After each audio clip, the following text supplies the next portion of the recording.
Now in today's video, I'm going to show you how to create this button here where you can run a flow from right within your SharePoint list. And you can see that we've got our hover over text of execute single convert flow. We click the button and we've convert to document at the top here. And we've got our customized create document button down here, which we can click and actually run this flow. And then we can actually see the outcome of creating these documents in our document library. And as you can see here, we've got both of our documents created. I'll also explain how you can do some modifications to your JSON and where you can get templates for the JSON if you're not familiar with how to use JSON. There's a great resource out there. I'm going to cover all of that in this video. Don't forget, if you like this content or you found it helpful, to subscribe and like the videos. It really does help the channel grow. Our goal right now is to get to 1,000 subscribers. All right, let's go jump into the video. All right, so this is our SharePoint list, and what we're going to do is add a button right here for a single convert of the item that we have here. So for example, if we want to select this one, we'll click the button here and it'll convert this one. In a previous video, I showed you how you could use a column here to do a batch conversion. So you could effectively switch multiple files into PDF or Word documents by using this column here. If you want to watch that video on how I set that up, I'll put the link up in the right-hand corner of the video right now so that you can kind of click on that and you can see how you could do a multi-conversion if you wanted to do that. But in today's video, we're just going to cover how to add a button for a single item. So we're going to convert this one, we'll click the button. If we want to click this one, we'll click the button. If we want to click multiples, that'll be something to cover in a future video on how to handle that. Also, you could use this exact same process for that, but it is a little confusing to the user to select a button here and convert multiple different items. So just kind of keep that in mind, is maybe there's a better approach where the button is someplace else and they click it and convert multiple items that have been set as a batch here.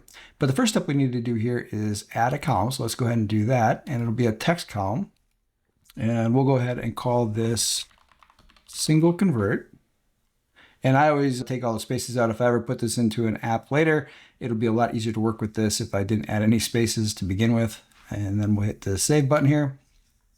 And we'll just go ahead and edit this right away. We don't need the space in there for display purposes. Single item convert and hit save. All right. Now we need to go ahead and edit our format for this. So we want to format this column and we want to go to advanced mode.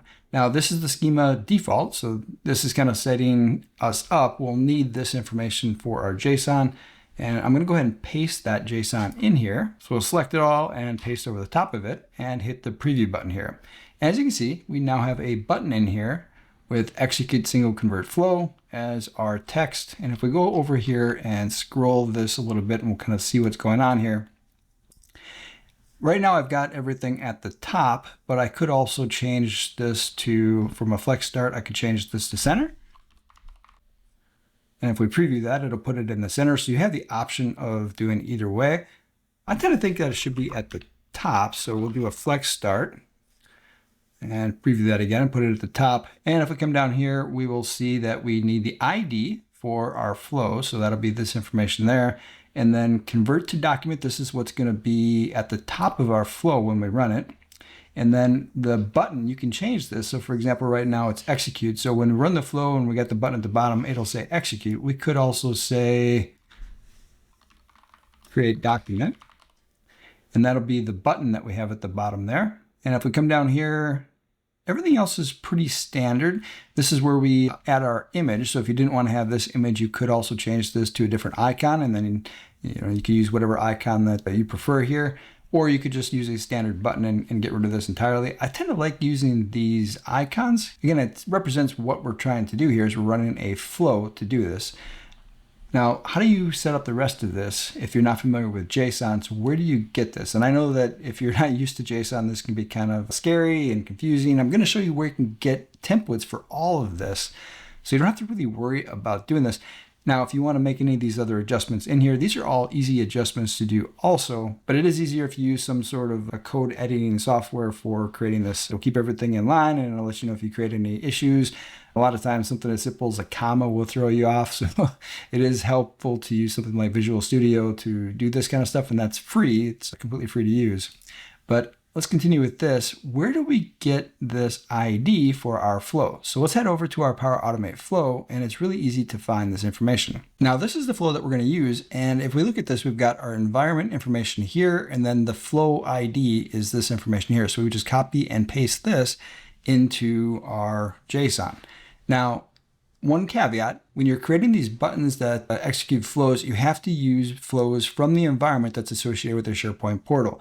So for example, if you've got multiple environments, maybe you have a dev and you've got a prod and you've got a test environment out there, it only works when you're talking about SharePoint buttons with the environment that when you hit the integrate and you actually create a flow, that environment is the default for that SharePoint portal. You have to create the flow in that environment in order for it to work. You can't use a flow from another environment as part of your SharePoint list to Power Automate trigger a flow. That doesn't work. That'd be great. I wish that Microsoft allowed you to define the environment and then also the flow as part of this process. So you could put the flow in a different environment if you want to.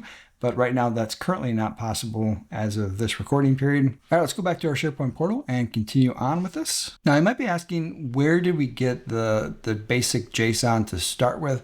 There are tons of resources out there that you can use to get this information. I'm going to show you a really great one that has a lot of different options, so you can kind of pick and choose. And now you can use those options to build a lot of different custom ones, because you can see how they did something for one area and then you can apply it in a different area. So it's a great resource with a lot of different repositories of JSON that you can use to create these things. Now, this is the Microsoft 365 Power Platform community. This is the repository where I got the JSON for what we're doing here. And specifically, we got it from the execute flow JSON. So this would be kind of like the starting point for it. I have no problems using these pre-developed templates that are out there. I know how to write the JSON, but it's just a lot easier to just copy and paste it. And I've done these things so many different times now that I've got a lot of different customizations, whether it's a button or whether it's using some of the different icons you've got straight out of Microsoft. But this is kind of the start point. And again, same setup. I don't have this version here doesn't have the centering like I do on the one that I've created. But this would be the ID that you would replace. And this is the title that's going to be at the top of the flow when we run it over there. And then this would be your name of your button right there. And then you've got your hover over right here that's going to be here as well. So this is how you kind of set everything up to make it work with your situation. And again, I'll put the link for this in the description of the video to make it easy for you to find. Now to go back to the landing page, all you have to do is click the PMP up here and it'll take you back to the landing page. All right, let's go back to our SharePoint list and give this a try. All right, so let's go ahead and save, and then we'll go ahead and close this. And let's go ahead and convert our remote work toolkit. So we'll see that the hover over there is execute single convert flow. And then we're going to have our convert to document up here at the top. And then we're going to have the text for the button that we put right here, created document. That looks like it added an extra letter there that I didn't mean to do. I was trying to say create document, not created, but I can adjust that later on. So let's go ahead and create our document. And while that's running, let's go ahead and adjust this, format this column. And we want to say create document and hit save.